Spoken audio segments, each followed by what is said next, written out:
ये मेरा सौभाग्य है कि आपने मुझे दुर्गावती बोहरा पर बोलने के लिए ये अवसर प्रदान किया।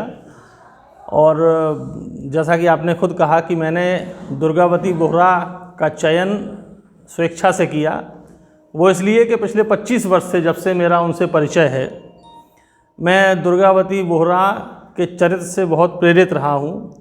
पहली बार मैंने अपने विद्यार्थी जीवन में यशपाल कृत सिंहावलोकन नामक किताब पढ़ी थी, जिसमें भगवती चरण बोहरा और भगत सिंह, दुर्गा भाभी एवं उनके समस्त क्रांतिकारी दल के बारे में विस्तार से प्रामाणिक जानकारी मिलती है।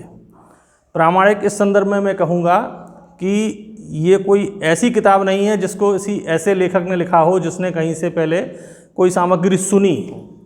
यशपाल भगत सिंह और हिंदुस्तान सोशलिस्ट रिपब्लिकन आर्मी के मेंबर थे, सक्रिय मेंबर थे। दुर्गा भाभी के साथ उनका लंबा एसोसिएशन था और उन्होंने संस्मरण के रूप में ये पूरी किताब लिखी है, जिसमें हमें समस्त क्रांतिकारी घटनाओं का वर्णन मिलता है। मूल रूप से यदि मैं देखूं तो असहयोग आंदोलन के समाप्त होने के बाद जो नाराज़गी देश भर में फैली हुई थी, विशेषकर युवाओं में निराशा भी थी, नाराज़गी भी थी कि गांधी जी ने असहयोग आंदोलन सिर्फ एक घटना के कारण वापस ले लिया है। उसके फलस्वरूप पूरे देश भर में कई जगह पर क्रांतिकारी संगठन अस्तित्व में आ गए थे और वो अपने अपने तरीक़ों से, जिसको हम हिंसक मार्ग भी बोल सकते हैं, वो क्रांति करना चाह रहे थे। सबसे पहला जो संगठन अस्तित्व में आया वो है HRA, हिंदुस्तान रिपब्लिकन आर्मी, जो मूलतः राम प्रसाद बिस्मिल, राजेंद्र लाहिड़ी, रोशन सिंह, अशफाकुल्ला खां, इन लोगों का संगठन था। और ये लखनऊ और उत्तर प्रदेश के अन्य ज़िलों, सहारनपुर, शाहजहाँपुर, कानपुर, इलाहाबाद, इस इलाके में सक्रिय था। और 1925 के आसपास इसने पहला जो बड़ा, जिसको काकोरी कांड के नाम से हम जानते हैं, जो पहला उनका क्रांतिकारी कार्य था, वो किया था। ट्रेन लूट की घटना थी जिसको इन्होंने अंजाम दिया था। बाद में बहुत जल्दी वो लोग पकड़े गए थे और अंततः उसी ट्रेन कांड में, जिसमें एक अर्दली की मृत्यु हो गई थी, उसके कारण इन लोगों को फांसी दी गई थी। उधर लाहौर में नौजवान भारत सभा नामक ये क्रांतिकारी समूह था, जिसके संस्थापक मूल रूप से भगवती चरण बोहरा थे और भगत सिंह, सुखदेव, राजगुरु इसके बहुत सक्रिय सदस्य थे।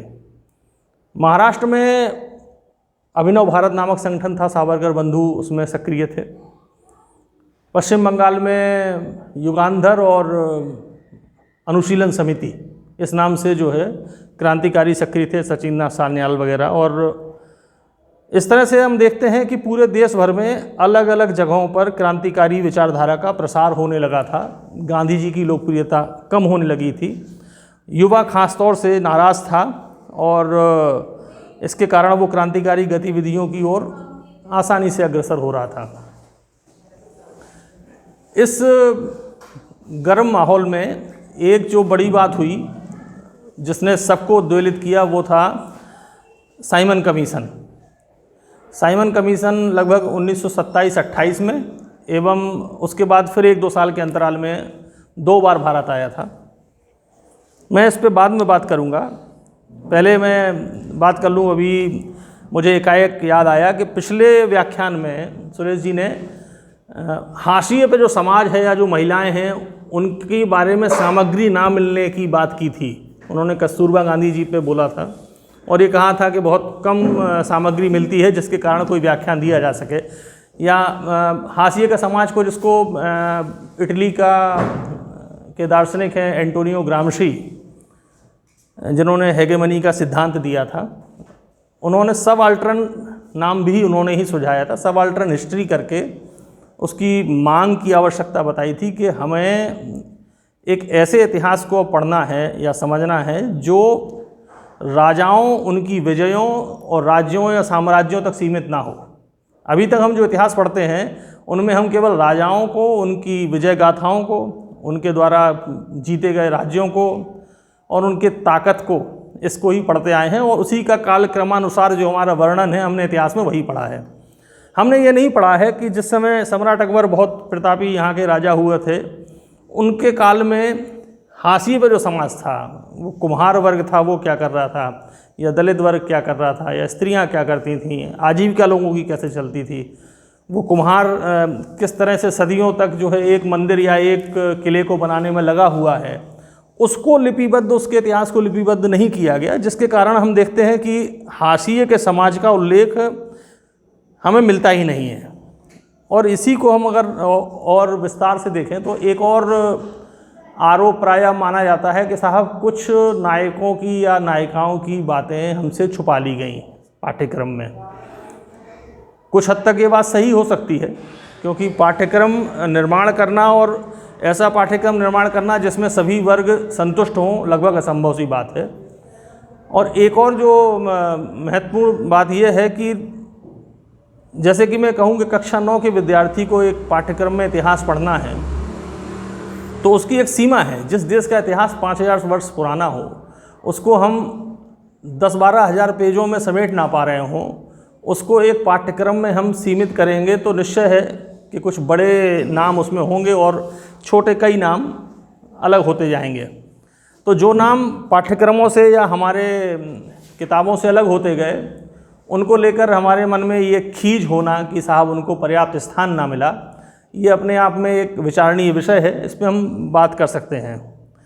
दूसरा, मैं देखता हूँ कि जो हाशिए का समाज है, उसको अगर आपको लिपिबद्ध आज की तारीख में करना हो, मान लीजिए हमारे बीच से ही अगर कुछ शोध करना चाहे, तो वो किस तरह से उस समाज के बारे में सूत्र इकट्ठा करेगा। क्योंकि जो अभिलेख हैं, जो राजाज्ञाएँ हैं, जो बड़ी बड़ी मुनादियाँ पिटवाई गई हैं, जो लिखवाए गए अखबार, वो सारे के सारे राजाओं या नेताओं के कृत्यों पर ही केंद्रित हैं। सबाल्टर्न हिस्ट्री आमतौर पर ज़्यादातर मिलती है लोकगीतों में, लोक परंपराओं में, जिनके बारे में कई बार बौद्धिक वर्ग ये कहता है कि वैज्ञानिक दृष्टिकोण नहीं है, और उसको उस तरह से खारिज करता है कि तथ्यपूर्ण ना होके ये तो किंवदंती है या लोक कथाओं में अतिशयोक्तिपूर्ण आख्यान है, जिसके कारण हम इसको प्रामाणिक नहीं मान सकते। एक हाल ही में जो घटना थी, जो एक फिल्म को लेके जो विवाद हुआ था, उसमें यही सबसे महत्वपूर्ण था कि 13वीं शताब्दी में एक नायिका हुई है पद्मिनी, 15वीं शताब्दी 16वीं शताब्दी में जायसी उस पर, उनके 200 साल बाद जो जायसी पैदा हुए वो उन पर एक महाकाव्य लिख रहे हैं, उस पर फिल्म बन रही है 21वीं शताब्दी में, उस पर विवाद हो रहा है। तो बहुत सारी चीज़ें हम लोगों ने सिर्फ इसलिए चुन ली हैं, कोई एक रास्ता पकड़ लेता है, कोई दूसरा पक्ष पकड़ लेता है, लेकिन हम निष्पक्ष होकर नहीं सोच पाते। प्रोफेसर पुरुषोत्तम अग्रवाल ने अपनी किताब पद्मावत में एक शब्द इस्तेमाल किया है, गाढ़ारूढ़ प्रत्यय। गाढ़ारूढ़ प्रत्यय ईडियम के रूप में इस्तेमाल किया उन्होंने। उसका तात्पर्य वो है कि जनमानस में गहरे बैठी हुई कोई कथा, और वो इतनी गहरी बैठी हुई होती है कि भले ही उसके कोई साक्ष्य नहीं हो, उसके कोई प्रमाण नहीं हो, लेकिन वो उतनी ही सही है। जैसे कि हम आज कहें कि हमें भगवान श्री राम का साक्ष्य दे दीजिए, तो भले ही साक्ष्य ना हो, लेकिन लाखों करोड़ों जनमानस के दिल में राम बैठे हैं, तो वो सच है। तो जो गाढ़ारूढ़ प्रत्यय है, अगर राजपूत इलाके के आसपास जहाँ पे पद्मिनी का इलाका था, वहाँ के राजपूत लोगों के मन में पद्मिनी की एक छवि है एक नायिका के रूप में, और उसको यदि आप वैज्ञानिक दृष्टि के कारण या तथ्य की उपेक्षा के कारण खारिज करते हैं, तो एक विशेष वर्ग का आहत होना भी स्वाभाविक है। और हम पाते हैं कि जायसी का उल्लेख मैं एक लाइन में सिर्फ इतना करना चाहूँगा कि जायसी का ये सबसे बड़ा योगदान है कि उन्होंने पद्मावती को या पद्मिनी को स्टेब्लिश किया।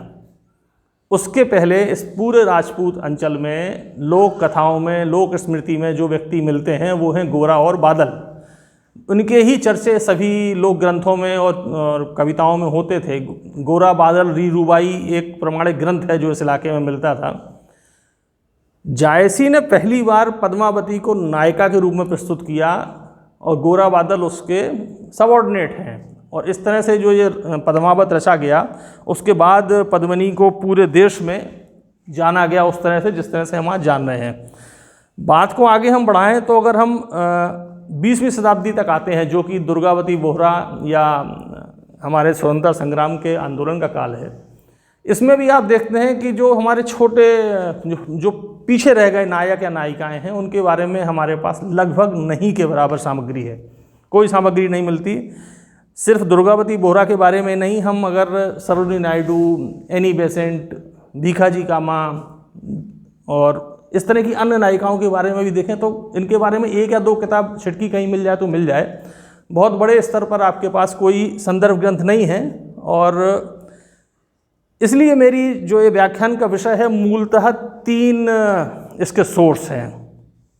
जो पहला सोर्स है वो है सिंहावलोकन, जो यशपाल कृत एक बड़ा उपन्यास है, संस्मरणात्मक उपन्यास है और 400-500 पेज में लगभग 50 से 60 पेज तो दुर्गावती बोहरा के बारे में अलग अलग जगहों पर हैं, जो बहुत प्रामाणिक उनके पूरे जीवन क्रम को या उस समय के उनके जो सक्रिय योगदान को रेखांकित करते हैं। दूसरा, इंटरनेट पे कहीं कहीं आपको कुछ शोध पत्र उस तरह से मिलते हैं जिनके बारे में बहुत प्रामाणिकता से कुछ नहीं कहा जा सकता।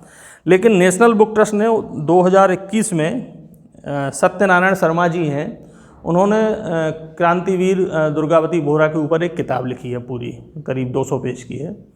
और वो इसलिए प्रामाणिक है कि वो भी लगभग संस्मरणात्मक है, क्योंकि वो दुर्गावती बोहरा के पड़ोसी थे गाज़ियाबाद में, जब वो अपने जीवन के उत्तरार्ध में वहाँ पे सेटल थी। तो उन्होंने पूरी उनकी जीवन वृत्ति का वर्णन किया है। तो इस तरह से मेरा जो संदर्भ है वो इन किताबों से लेकर प्रारंभ होता है।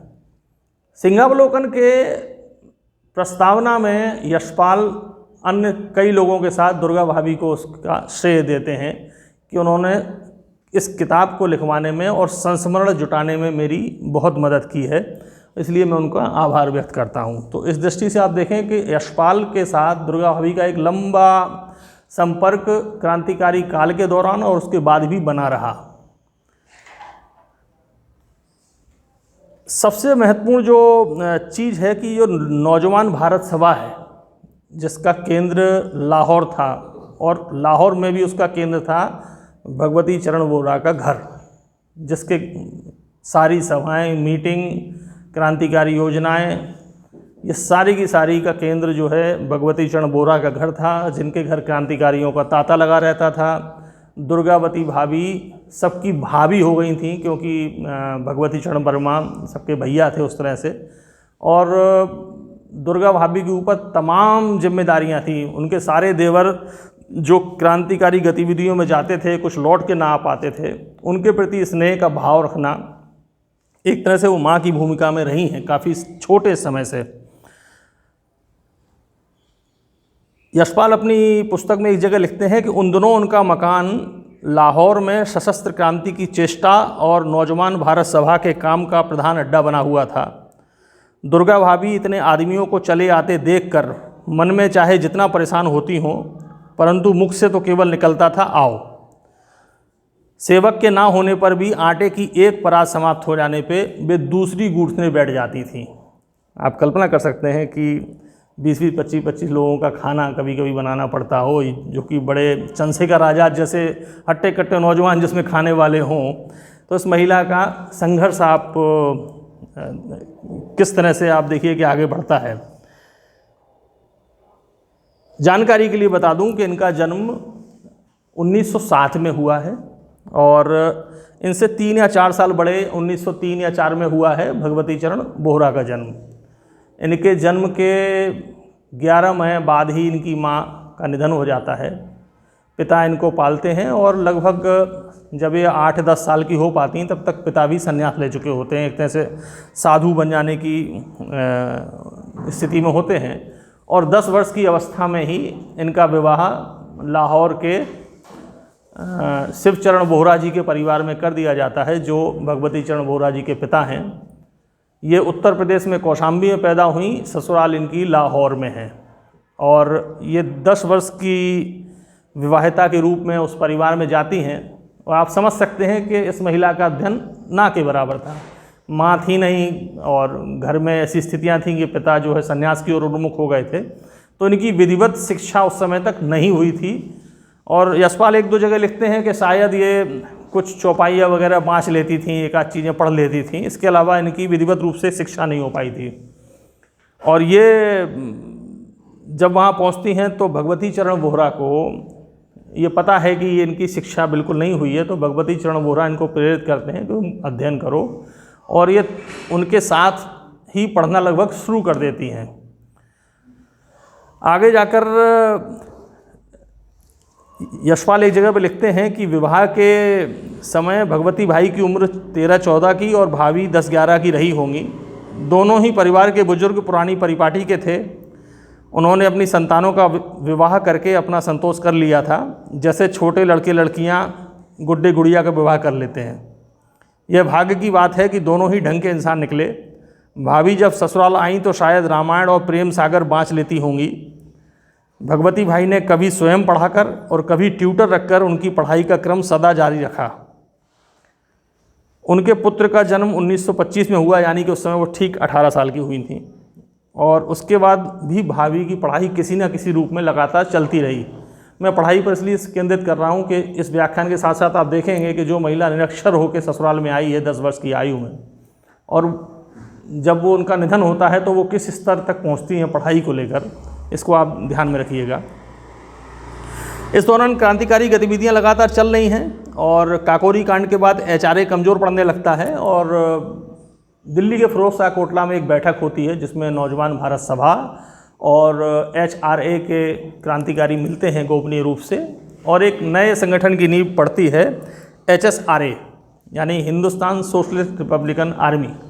सोशलिस्ट शब्द भगत सिंह के इसरार पे जुड़वाया गया, और इस HSRA की जो मैनिफेस्टो है, जो इसकी भूमिका है, ये पूरी की पूरी भगवती चरण बोहरा ने लिखी है।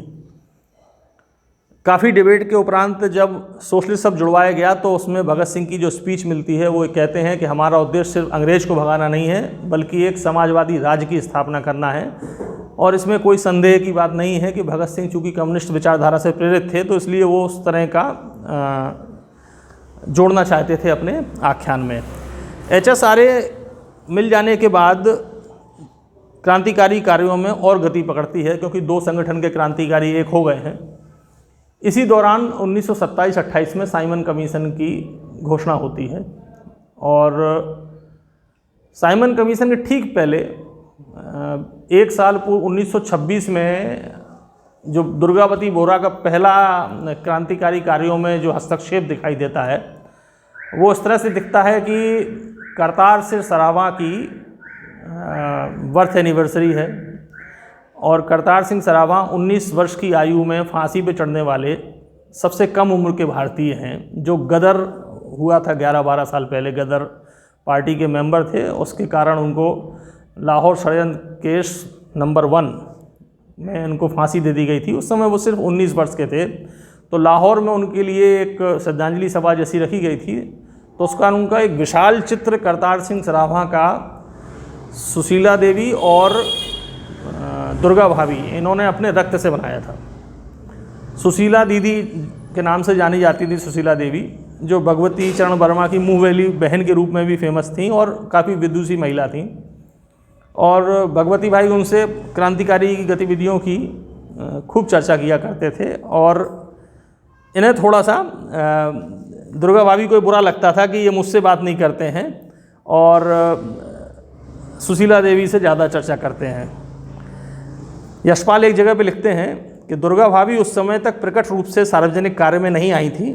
शायद अपनी पति के लक्षण देखकर समझ चुकी थी कि अपने जीवन निर्वाह के लिए वे पति और पैतृक जायदाद किसी भी चीज़ पर भरोसा नहीं कर सकती। वे पंजाब यूनिवर्सिटी की हिंदी की परीक्षाएं एक के बाद एक पास करती रहीं। 1926 में पंजाब यूनिवर्सिटी की प्रभाकर की परीक्षा हम दोनों ने एक साथ ही पास की थी। यह परीक्षा पास करके वे लाहौर के महिला कॉलेज में हिंदी की लेक्चरर बन गई थीं। सार्वजनिक आंदोलन में सामने कभी न आने पर भी राजनीतिक कार्य और विशेषकर क्रांतिकारी गुप्त संगठन के प्रति उनका अनुराग गूंगे के गुड़ जैसा था, अर्थात मुंह से कुछ बोले बिना सब कुछ करने को तैयार रहती थीं।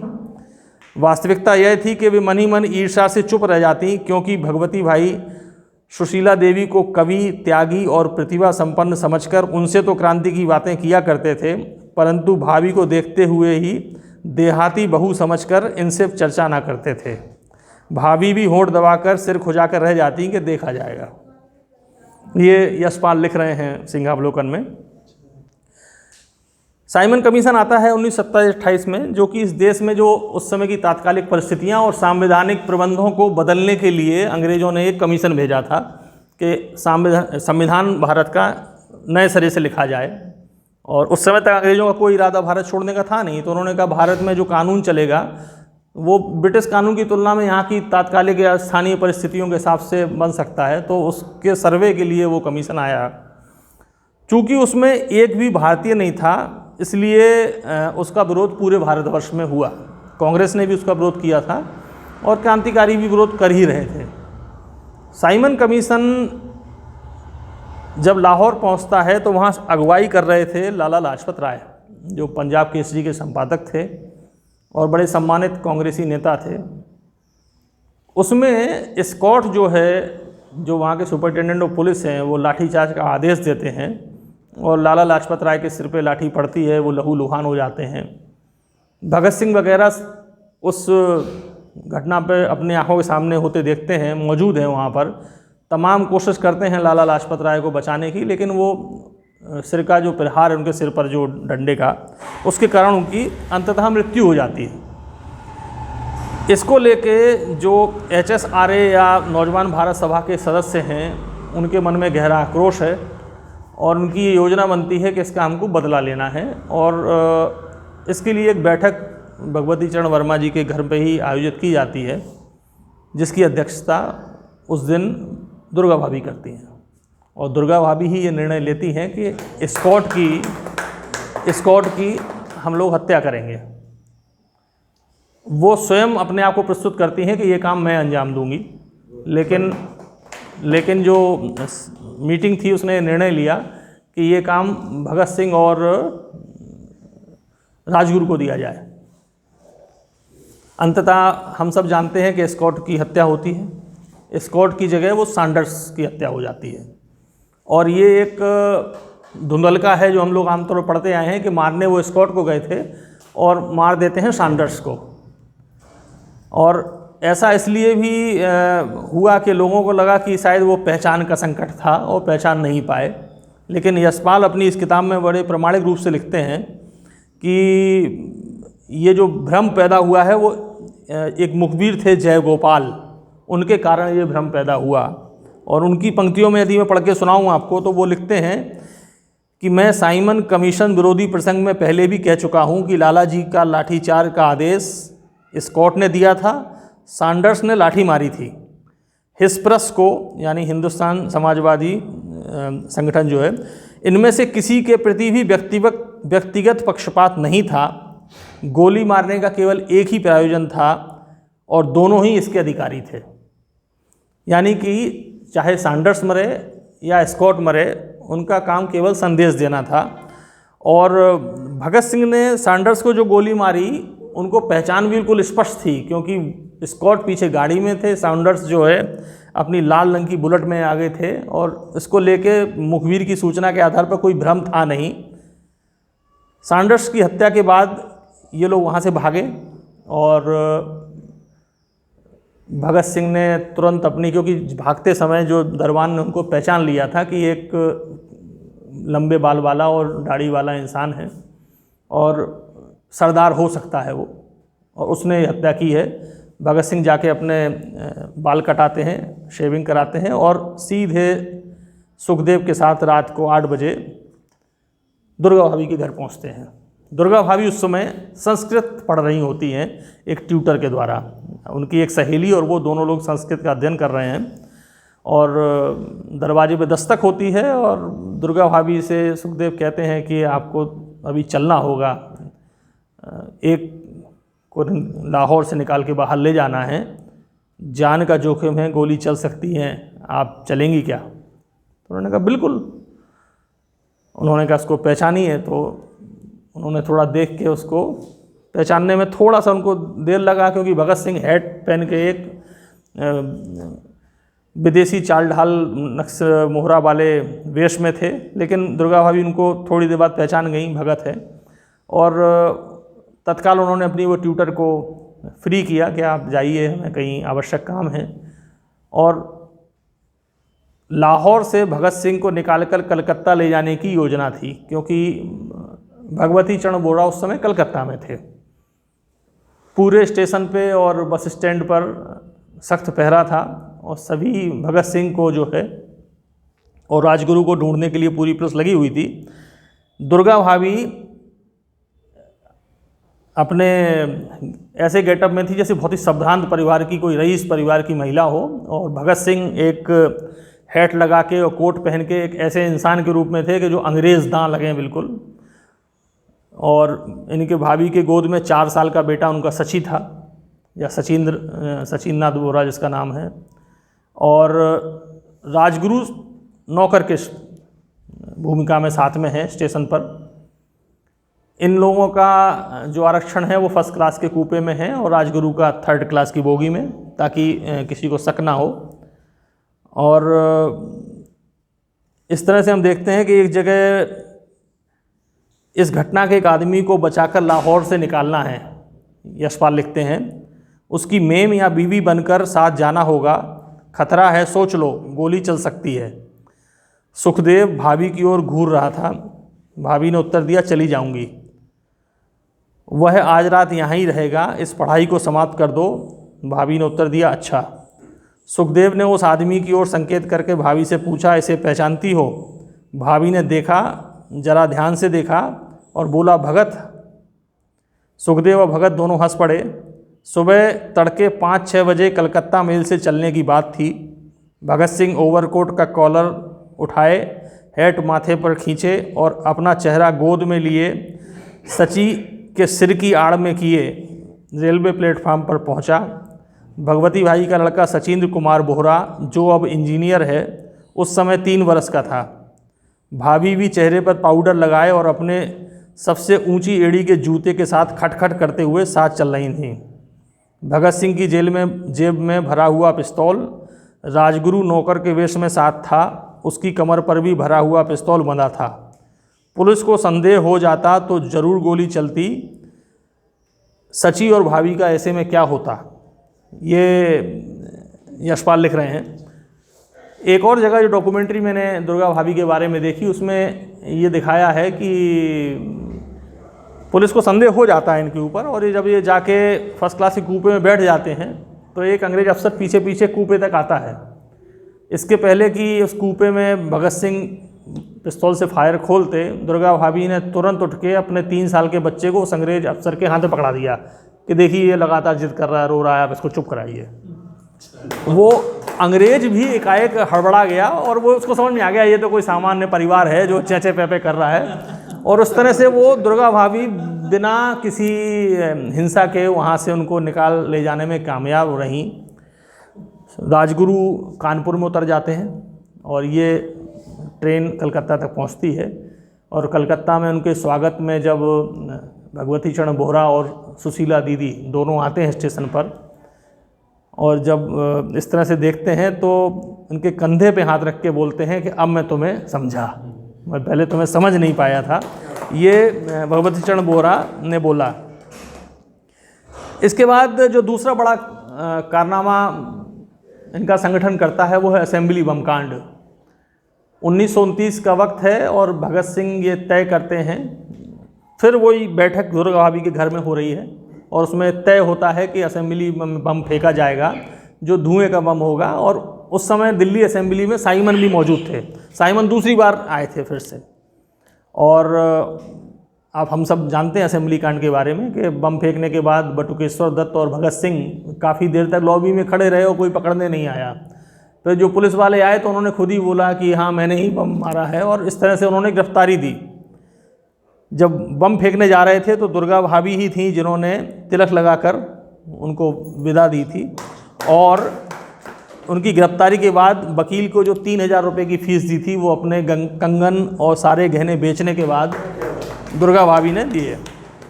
ये सारी जो तथ्य हैं ये सारे प्रामाणिक तथ्य हैं जो कि यशपाल लिख रहे हैं। उस बम कांड के बाद हम लोग थोड़ा सा चर्चा उसकी भी करें कि जो जेल में इन लोगों के साथ अत्याचार हुए हैं, जो क्रांतिकारियों के साथ विशेष तौर पर, और एक इसका भी एक डॉक्यूमेंटेशन काफ़ी मिलता है कि किस तरह से भगत सिंह और उनके साथियों ने वहाँ पर हड़ताल की थी कि क्रांतिकारियों के साथ और अन्य जो राजनीतिक कैदियों के साथ जो भेदभाव होता है वो ना हो। राजनीतिक कैदियों को तो कई बार ठीक से खाना देते थे, लेकिन इन लोगों के साथ बहुत अत्याचार और बहुत घटिया स्तर का खाना मिलता था, जिसके चलते ये लोग भूख हड़ताल पर वहाँ बैठ गए थे। और जवाहरलाल नेहरू उनसे मिलने आए थे और इन क्रांतिकारियों की दशा देखकर उन्होंने बाहर आकर बाकायदे बहुत बड़ा नोट प्रेस में लिखा था कि ये युवा हैं, भले ही इन्होंने कांग्रेस की विचारधारा के प्रतिकूल हिंसा का मार्ग चुना है, लेकिन इनकी दशा बहुत वो है और इनका डिटर्मिनेशन जो है काबिल तारीफ़ है। और मैं मांग करता हूं कि इनके साथ राजनीतिक बंदियों जैसा ही व्यवहार होना चाहिए। जतिन दास लगातार अनशन करते रहे और अनशन के 63वें दिन उनकी भूख हड़ताल से मृत्यु होती है। ये संभवतः सबसे बड़ा अनशन माना गया है अभी तक के इतिहास में। और इसमें जिक्र है कई जगहों पर कि जो भूख हड़ताल पे कैदी बैठते थे उनके नाक से और गले से जो है नली डाल के जानबूझ के दूध उनके पेट में डाल दिया जाता था ताकि उनकी हड़ताल टूट जाए। तो जो वृत्तांत इसमें मिलते हैं सिंहावलोकन में कि एक आदमी को 5-5 लोग दबा के बैठ जाते थे, फिर उसके गले में पाइप डाल के उसमें दूध डाल दिया जाता था नाक से। कई बार वो पाइप गलत जगह पर चला जाता था और फेफड़े में दूध भर जाता था, तो कई क्रांतिकारियों की निमोनिया से भी मृत्यु हुई। और ये इसलिए इसका जिक्र ज़रूरी है कि हमें उस गहराई का एहसास हो कि हमारे क्रांतिकारियों ने कितना कष्ट हम सबके लिए सहा है। इधर आपको जैसे पता ही था कि भगवती भाई लगातार यहाँ से वहाँ संगठन के काम से भी और फरारी के कारण भी भागते रहते थे। घर पर आमतौर पर दुर्गा भाभी अकेली रहती थी, अपने बच्चे का लालन पालन के अलावा इन क्रांतिकारी गतिविधियों को जो है अंजाम देना लाहौर में होता था। एक शाम सुखदेव बम के कुछ खाली खोल घर में रख गए कि सुबह ले जाऊंगा। बम ये लोग बनाते थे, देसी बम, उनके खोल रखे और खुफिया पुलिस की निगाह लगातार इनके घर पे रहती थी। जब चाहे तब छापा पड़ जाता था। तो सुखदेव राज बम के खोल रख के जाते हैं और पीछे से पुलिस आती है कि हमें आपकी घर की तलाशी लेनी है। और दुर्गा भाभी इतनी प्रत्युत्पन्नमती महिला थीं कि उन्होंने तुरंत उत्तर देती हैं कि मेरे पति घर पर नहीं है, कोई भी मर्द यहाँ नहीं है, जब तक कोई भरोसे का आदमी ना हो मैं आपको तलाशी नहीं लेने दूंगी। तलाशी के मेरे गवाह भी तो होने चाहिए, आप साथ में कुछ लिए हों और कह दें मेरे घर से ये चीज़ निकली। और इस तरह से वो अपनी सहेली को बुला के लाती हैं पड़ोस से और उसको बता देती हैं कि घर में खोल रखे हैं। और जब तक ये इनसे कहती हैं कि आप लोग भी जो है महिला पुलिस या इस तरह से कुछ लाइए, और वहाँ उनकी सहेली अपने साड़ी के अंदर छुपा के ले जाती हैं उस खोल को। और इस तरह से कई बार दुर्गा भाभी बहुत नज़दीक से बचती हैं अंग्रेज पुलिस के पकड़े जाने से। अब दुर्गा भाभी चूँकि महिलाएं हैं और इसका एक पक्ष इस व्याख्यान में ये अवश्य होना चाहिए, मैंने जानबूझ के रखा है कि इनका संघर्ष का सिलसिला लगातार चल रहा है, लेकिन साहब चरित्र पर लांछन भी चल रहे हैं। अब चूँकि इनके पति घर में रहते नहीं हैं तो आस पड़ोसियों को ये लगता था कि ये महिला चरित्रहीन टाइप की है, क्योंकि इसके घर में पुरुष आते रहते हैं। जब देखो तब ये रात को, कभी दिन को, कभी तड़के सुबह निकलती रहती है, कहीं जाती है कहीं आती है, तो लोगों की निगाहें उन पर रहती ही थी। यशपाल उस जगह पे लिख रहे हैं, इस समय दुर्गा भाभी बहुत उलझन में थी। खुफिया पुलिस छाया की तरह उनका पीछा कर रही थी। हम लोगों से मिलना जुलना तक कठिन हो रहा था। दूसरी ओर लाहौर में जयचंद जी के दुष्प्रचार के कारण भी वे संकट में थीं। जयचंद जी कोई दूसरे जयचंद हैं, वो वाले जयचंद नहीं हैं। कुछ उन्हें खुफिया पुलिस की पत्नी समझकर और कुछ उनसे प्रभावित पड़ोसी भी उनके इधर उधर जाने पर नज़र रखना चाहते थे। कुछ लोगों ने खुफिया पुलिस के आदमी की बीवी को परेशान करना और चिढ़ाना भी देशभक्ति का कर्तव्य समझ लिया था। भाभी हम लोगों से मिलने या हमारे संदेश आवश्यक स्थानों पर पहुंचाने के लिए प्रायः घर से गायब रहती थीं। समय असमय बल्कि अधिकांश रात के समय पड़ोसियों के लिए अपरिचित लोग उनके घर आके रुकते थे। लोगों की दृष्टि में यह भाभी के उच्छृंखल और आवारागर्द होने के लक्षण थे। इन लक्षणों का जबरदस्त प्रमाण यह भी था कि पति के घर में लापता होने पर भी वे कभी दुखी या रोती बिलखती नहीं दिखाई देती थीं। ऐसी धारणाओं के कारण लोग उनकी सहायता करने के बजाय उन्हें परेशान करने में ही संतोष पाते थे। इंद्रपाल ने तो भगवती भाई के सामने स्पष्टवादिता से काम लिया। इंद्रपाल उनके साथी क्रांतिकारी थे और उन्होंने उनके पति से ये बोला कि एक क्रांतिकारी की पत्नी को ऐसा व्यवहार नहीं करना चाहिए जिसकी सभी लोग निंदा करने लगें। भगवती भाई ने उसकी भावना जानकर उसे समझाने का यत्न किया। उससे पूछते हैं वो इंद्रपाल से कि तुमने सुना ही है या कुछ देखा भी है? जब सुनकर ही विश्वास करना है तो मैं दूसरे लोगों की बातों की अपेक्षा अपनी पत्नी की बातों पर विश्वास क्यों ना करूं? उसे असाधारण ढंग से रहना पड़ता है और लोग उसे साधारण व्यवहार की कसौटी पर जांचते हैं। ये भगवती चरण वर्मा का अपनी पत्नी के ऊपर विश्वास है। असेंबली कांड के बाद ये इनका संगठन में, जिसमें आज़ाद भी वहाँ पहुँच जाते हैं और ये कोशिश में रहते हैं कि भगत सिंह को हम जेल तोड़कर, या जब वो एक जेल से दूसरी जेल स्थानांतरित किए जा रहे हों, हम उनको छुड़ाएं। और उसको लेकर भगवती चरण बोरा, चंद्रशेखर आज़ाद, यशपाल, सुखदेव राज, ये सब सक्रिय हैं। और ये इनकी प्लानिंग ये बनती है कि किसी तरह से हम बम, एक ऐसा मजबूत बम बनाएं जिससे हम बड़ा धमाका कर पाएँ, उनको लेके निकल जाएं। इस चक्कर में ये लोग बम का लगातार प्रयोग करना चाहते हैं। और आप सबको जानकारी होगी कि भगवती चरण बोरा बम बनाने के या रसायन शास्त्र के एक्सपर्ट थे। उनके ही नेतृत्व में सारे बम के मसाले और ये सब उनके घर में ही बनाए जाते थे और मिलाए जाते थे। तो इसी तरह का एक बम इन्होंने बनाया और उसके लिए इनको आर्थिक संसाधन जुटाने थे। और इस प्रसंग में इनकी मुलाकात यशपाल विशेष रूप से बाबा सावरकर से मिलने भी जाते हैं। बाबा सावरकर यानी कि विनायक दामोदर जी के भाई गणेश सावरकर जी, उनको बाबा भी बोलते हैं। उनके पास आर्थिक सहायता के लिए जाते हैं कि हमें कुछ आर्थिक सहायता इसमें चाहिए इस काम के लिए। बाबा सावरकर इनके समर्थन में हैं कि आप लोग जो क्रांतिकारी काम कर रहे हैं वो माँ भारती की सेवा है और बहुत अच्छा है। लेकिन उनकी प्राथमिकता इस बात में है कि ये आज़ादी तब तक अधूरी है जब तक जिन्ना जैसे कांग्रेसी या लीडर या मुस्लिम लीग के लीडर यहाँ पर हैं। ये लगातार इस देश को कमज़ोर कर रहे हैं और अलग मुस्लिम राष्ट्र बनाना चाहते हैं और इनका हटना पहले ज़्यादा ज़रूरी है। और इस काम के लिए वो प्रस्ताव देते हैं यशपाल को कि आप यदि जिन्ना को हटा पाएँ तो हम 50,000 रुपये तक का प्रबंध कर सकते हैं। ये है 1930 की बात, काफ़ी बड़ी राशि होती 50,000। यशपाल उनके संस्मरण में लिखते हैं कि आमतौर पर मेरी किसी के पैर छूने की प्रवृत्ति रही नहीं है। जब मैं गांधी जी से भी मिला था तो मैंने उनके पैर नहीं छुए थे, लेकिन जब मैं बाबा सावरकर से मिलने गया था तो उनके प्रति मेरा श्रद्धा भाव था, क्योंकि मैंने उनकी जो अंडमान की गूंज नामक किताब पढ़ी थी तो उसके प्रति, उनके प्रति मैं बहुत श्रद्धा भाव से भरा हुआ था। और जब मैं उनसे मिलने गया था तो मैंने उनके पैर छुए थे, लेकिन मैंने विनम्रतापूर्वक उनका प्रस्ताव ठुकरा दिया। तो बाबा सावरकर भी समझ गए कि हाँ ये लोग अब ये बात नहीं मानेंगे। तो उन्होंने अपने एक सहायक से कहा कि अब तुम्हारा आना चूँकि निष्फल रहा है तो मेरी ओर से ये भेंट लेते जाओ। तो एक लंबी सी बंदूक वो मंगाते हैं। तो कह रहे वो गज भर की बंदूक थी और यशपाल को देते हैं कि आप ले जाइए, क्रांतिकारी कार्यों में काम आएगी, इसमें कारतूस की ज़रूरत नहीं होती, जितनी बार चाहो भरो और चलाओ। तो कह रहे जब उन्होंने बोला तो हमने विनम्रता से उसको अस्वीकार किया और अपने जेब से स्कॉट पिस्तौल निकाल के रखी।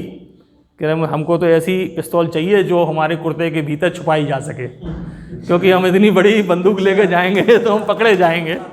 और इस तरह से वो उस बंदूक को लेने से भी अस्वीकार कर देते हैं और प्रणाम करके उनको वहाँ से चले जाते हैं।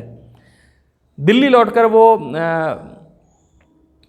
भगवती भाई को और आज़ाद को इस घटना का वृत्तांत सुनाते हैं कि भाई उन्होंने 50,000 का हमें प्रस्ताव दिया है बशर्ते कि हम जिन्ना को मारें।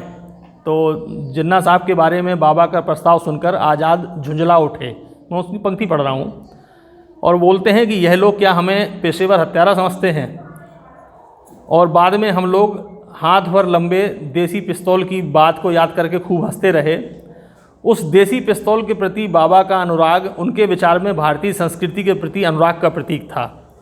बाबा सावरकर या प्राचीन आर्य संस्कृति की पुनः स्थापना के समर्थक लोगों को आधुनिक भारतीय संस्कृति पर केवल मुस्लिम प्रभाव से ही आपत्ति नहीं थी, वे पश्चिम की औद्योगिक सभ्यता के फलस्वरूप जो प्रभाव आ रहे थे उनसे भी खिन्न थे। अपने विश्वास के प्रति बाबा की निष्ठा और त्याग के संबंध में कतई संदेह नहीं किया जा सकता, परंतु सावरकर बंधुओं और हम लोगों के राष्ट्रीय दृष्टिकोण में उतना ही अंतर आ चुका था जितना कि एक देहाती लोहार के बनाए गज भर के पिस्तौल में और एक मैगजीन में 8 गोली भरकर चलाए जाने वाले पिस्तौल में होता है। ये एक प्रतीक के रूप में उन्होंने बताया। इसके बाद ये अपना प्रयोग जारी रखते हैं और एक बम तैयार होता है जिसके ट्रायल के लिए भगवती चरण बोहरा जी और वैशंपायन, या जिनको बच्चन कहते हैं, वैशंपायन, भगवती चरण बोहरा और सुखदेव राज तीनों रावी नदी के तट पर जाते हैं। और उस बम को चूँकि रात में भरा गया था और वो उसका एक ट्रिगर थोड़ा ढीला था।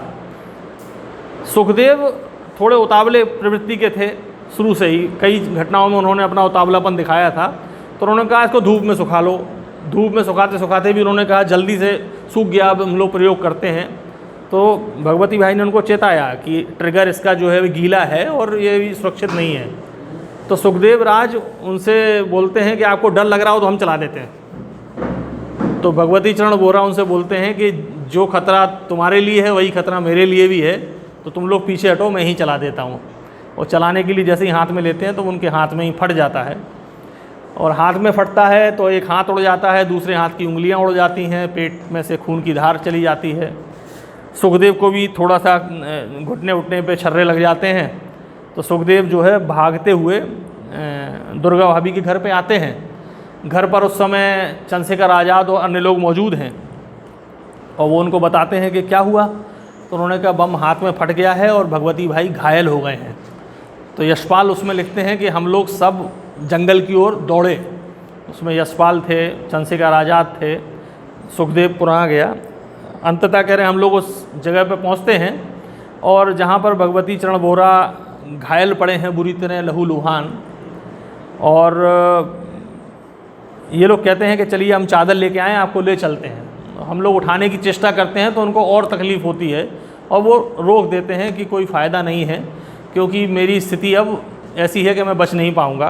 काश कि ये 2 दिन बाद हुआ होता और मैं भगत सिंह को आज़ाद कराते समय मरता। उन्होंने कोशिश की कि हम आपको ले चलते हैं। तो उन्होंने कहा मैं इसलिए नहीं बचूंगा क्योंकि कुछ छर्रे मेरे पेट में लग चुके हैं, मुझे पेशाब की इच्छा हो रही है लेकिन पेशाब उतर नहीं रही है, यानी कि गुर्दे में भी कुछ चला गया है। और वो बिल्कुल होशो हवास में हैं और अंग्रेज़ी बोल रहे हैं। यशपाल अपनी जगह पर लिखते हैं कि उस समय भी वो अंग्रेज़ी बोल रहे हैं और पूरा कह रहे हैं कि आपका जो प्लान है वो एग्जीक्यूट होना है, 2 दिन बाद भगत को छुड़ाना है, उसको रुकना नहीं चाहिए। और वो बोलते हैं I want to die in such a place and manner that nobody knows of it and shed tears. मैं ऐसी जगह पर और ऐसे स्थान पर और ऐसे समय पर मरना चाहता हूँ, इस तरीके से मरना चाहता हूँ कि किसी को उसका पता ना लगे और ना ही कोई आंसू बहाए। ये बात बोल रहे हैं और लगातार ये कह रहे हैं कि हमारे जख्म बहुत ज़्यादा हैं, बम बहुत तेज़ फटा है, तुम लोग यहाँ से भागो, पुलिस आवाज़ सुन के आती होगी और मुझे यहीं पे छोड़ जाओ और 2 दिन बाद जो हमारा काम है वो होना है। ये लोग फिर भी छोड़ के आते हैं, एक को बैठा आते हैं कि भाई हम लोग अभी जा रहे हैं, और फिर से प्रयास करते हैं कि बिना खटिया पे ले जाके इनको ले जाना मुश्किल है चादर में। इस जगह पर यशपाल ने अज्ञेय जी का जिक्र किया है। सच्चिदानंद हीरानंद वात्स्यायन अज्ञेय उस समय वहाँ स्टूडेंट हुआ करते थे और बड़े उनकी कद काठी ज़्यादा थी। और एक हरदीप पुरी और अज्ञेय, इन दोनों को कह रहे हैं हम अपने साथ लेके जाते हैं क्योंकि इनका बलिष्ठ थे और ये घायल व्यक्ति को उठा के लाने में सहायक होंगे। या फिर से हम लोग भागते हैं और उस स्थान पर जाके जहाँ पर वो भगवती भाई घायल पड़े हुए हैं, लेकिन हमारे सामने ही उनकी वहीं पे मृत्यु हो जाती है। और वो अपना बयान दे के जाते हैं कि 2 दिन बाद जो हमने तय किया है वो हम एग्जीक्यूट करें। हम लोग वहीं उनको सैल्यूट करते हैं और उनके शव को वहीं दबा के फिर रात को घर लौट आते हैं और भाभी को बताते हैं कि अब वो नहीं रहे। तो ये बता रहे हैं कि कोई कुछ बता पाने की स्थिति में नहीं है दुर्गा भाभी को, कोई रो रहा है, कोई वो कर रहा है। घर पर मातम था, कोई किसी से कुछ बोल ना पाता था, ना खाने पीने की सुध थी। सुशीला जी अपनी आंखें पोंछती हुई भाभी को सांत्वना देने की चेष्टा करती, परंतु भाभी बिल्कुल निश्चल और निष्पलक लकड़ी की तरह सीधी पड़ी रहती थी। अंतिम दर्शन भी उन्होंने इसलिए नहीं किए कि ये लोग सुबह प्लान करते हैं कि सुबह 4 बजे हम लोग चलते हैं ताकि उनके अंतिम संस्कार को हम कर दें। भाभी साथ चलने को बोलती है कि मैं भी चलूँगी, तो उनको ये कह के रोक दिया जाता है कि तड़के एक साइकिल पे किसी महिला को लेके जाना पुलिस की निगाहों में आना होगा और आपका जाना हमारे सबके खतरे को बढ़ाएगा। इस कारण दुर्गा भाभी अपने पति के अंतिम दर्शन भी नहीं कर पाती हैं। आज़ाद और बाकी सारी क्रांतिकारी फिर से उस तट तक पहुँचते हैं और उसी चादर में लपेट के उनको रावी नदी में विसर्जित करते हैं। उनका दाह संस्कार नहीं कर सकते थे क्योंकि चिता की लपटों से पकड़े जाने का खतरा होता। तो भगवती चरण बोहरा की जो कुर्बानी है वो इस संदर्भ में विशिष्ट है कि महान कुर्बानी के बावजूद भी लगभग गुमनाम तरीके से उनका संस्कार होता है। सब लौट कर आते हैं और भाभी को सांत्वना देने के लिए किसी के पास शब्द नहीं है। चंद्रशेखर आज़ाद उनको सांत्वना देते हैं। उस सांत्वना में वो क्या कहते हैं मैं उन पंक्तियों से अपने व्याख्यान को समाप्त करूंगा।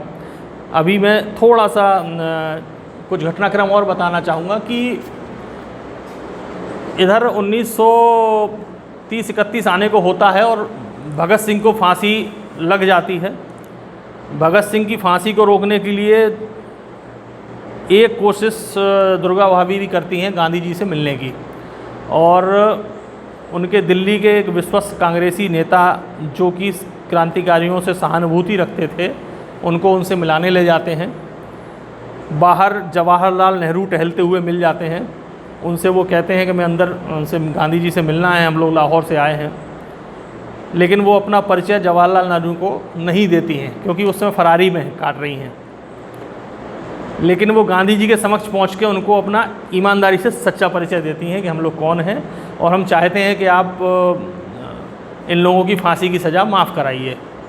गांधी जी कहते हैं कि यदि आप लिखित आश्वासन दें कि हिंसक गतिविधि नहीं करेंगी और आप अभी इसी समय सरेंडर कर दीजिए मेरे समक्ष ही, मैं आश्वासन देता हूं कि आपको फांसी नहीं लगने दूंगा, लेकिन आपको एक कसम खानी होगी, प्रतिज्ञा करनी होगी कि इस मार्ग को आप छोड़ देंगे। गांधी जी अपने विचार को लेकर बहुत दृढ़ हैं, उनको उस तरह से समझा पाना आसान नहीं था। अंततः दुर्गा भाभी और सुशीला देवी निराश लौटती हैं वहाँ से, और भगत सिंह को जब फांसी दी गई 1931 में, उसके लगभग 1 माह पहले चंद्रशेखर आज़ाद भी शहीद हो जाते हैं अल्फ्रेड पार्क इलाहाबाद में, और जो पिस्तौल जिससे उन्होंने गोली मारी थी वो भी दुर्गा भाभी ने ही उनको दी थी, ऐसा यशपाल ने अपने उसमें लिखा है।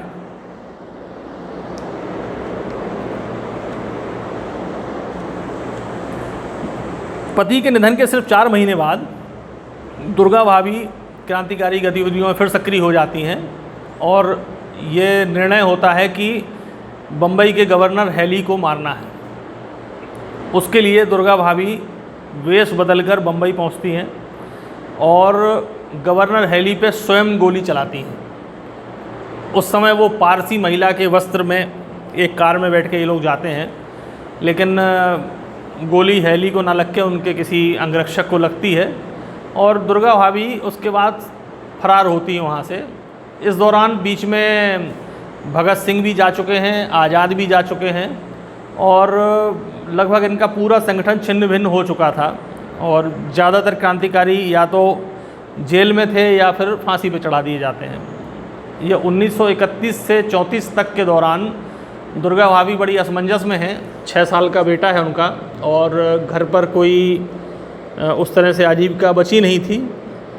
भगवती चरण बोहरा ने, जो कि अच्छे खासे परिवार से थे, उनके 2-3 मकान थे वहाँ लाहौर में, पिता को राय बहादुर की उपाधि मिली हुई थी सचिंद्र बोहरा जी को, तो उससे उन्होंने एक ट्रस्ट बना दिया था। और शर्मा जी की उस पुस्तक में इसका जिक्र है कि भगवती चरण बोहरा के निधन के बाद और 3 साल की इनकी गिरफ्तारी और जेल के बाद जब दुर्गा भाभी लौट कर आती हैं तो अधिकांश पैसा गबन कर लिया जाता है उस ट्रस्ट से और दुर्गा भाभी को सिर्फ 25,000 रुपये मिलते हैं। उनके ही साथी क्रांतिकारियों के पिताओं ने उस पैसे को हड़प लिया होता है। और जब ये गिरफ्तारी के लिए एक दिन पहले अपना अखबार में एक स्टेटमेंट जारी करती हैं लाहौर में कि मैं आत्मसमर्पण करना चाह रही हूँ, अगले दिन अंग्रेज आते हैं और इनको गिरफ्तार करके ले जाते हैं। 3 साल ये जेल में गुजारती हैं। 1934 से लेकर 39 तक ये आज़ाद होने के वहाँ से जेल से निकलने के बाद लखनऊ और ज़्यादातर समय गाज़ियाबाद में गुजारती हैं। 1939 में अच्छा कुछ समय के लिए बीच में कांग्रेस में सम्मिलित होती हैं। 1934 से लेकर 1939 के बीच ये कांग्रेस की मेंबर रही हैं, लेकिन जब सुभाष चंद्र बोस को कांग्रेस अध्यक्ष पद से इस्तीफ़ा देना पड़ता है तो दुर्गा भाभी उनके समर्थन में कांग्रेस को छोड़ देती हैं, क्योंकि वो क्रांतिकारी विचारधारा की सदैव रही हैं। तो बोस के क्रांतिकारी विचारों से भी दुर्गा भाभी सहमत थी और उस कारण वो कांग्रेस से त्यागपत्र देती हैं। और अंततः जो है 1939 में ये महिला मिसेस मॉन्टेसरी से मिलने चेन्नई जाती हैं और 1 साल ट्रेनिंग लेती हैं। मॉन्टेसरी जिनके नाम पे स्कूल सिस्टम शुरू किया गया है, मिसेस मॉन्टेसरी से ये ट्रेनिंग लेकर 1 साल बाद 1940 में लखनऊ में मॉन्टेसरी स्कूल की स्थापना करती हैं और सिर्फ 5 बच्चों के साथ वो स्कूल शुरू करती हैं और स्कूल में पढ़ाना ही उनका वो काम है। और अपनी तरह का उत्तर भारत में मॉन्टेसरी पहला स्कूल था जो दुर्गा भाभी ने बनाया। अब आप लिंक करिए उस घटना से कि एक महिला जो 10 वर्ष की अवस्था में अपने ससुराल चली गई, जिसकी विधिवत रूप से कोई शिक्षा नहीं हुई हो, वो उत्तर भारत का पहला मॉन्टेसरी स्कूल स्थापित कर रही हैं। अगले 14-15 साल वो लखनऊ के उस मॉन्टेसरी स्कूल को पोषित करने में गुजारती हैं। देश आज़ाद होता है। 1956 में जवाहरलाल नेहरू उनसे मिलने आते हैं और कुछ आर्थिक मदद उनको देते हैं। मॉन्टेसरी स्कूल को नई जगह पुराना किला करके एक जगह है, आज भी वो मॉन्टेसरी स्कूल लखनऊ के प्रमुख inter college Montessori inter college के रूप में अभी भी अस्तित्व में है।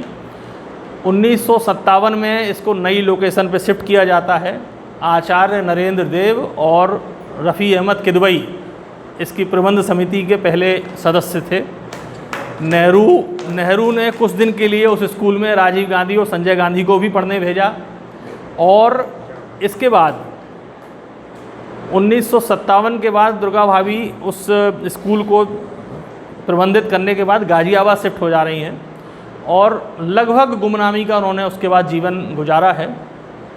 और 1999 में उनका निधन होता है, यानी कि अभी 20 वर्ष पहले।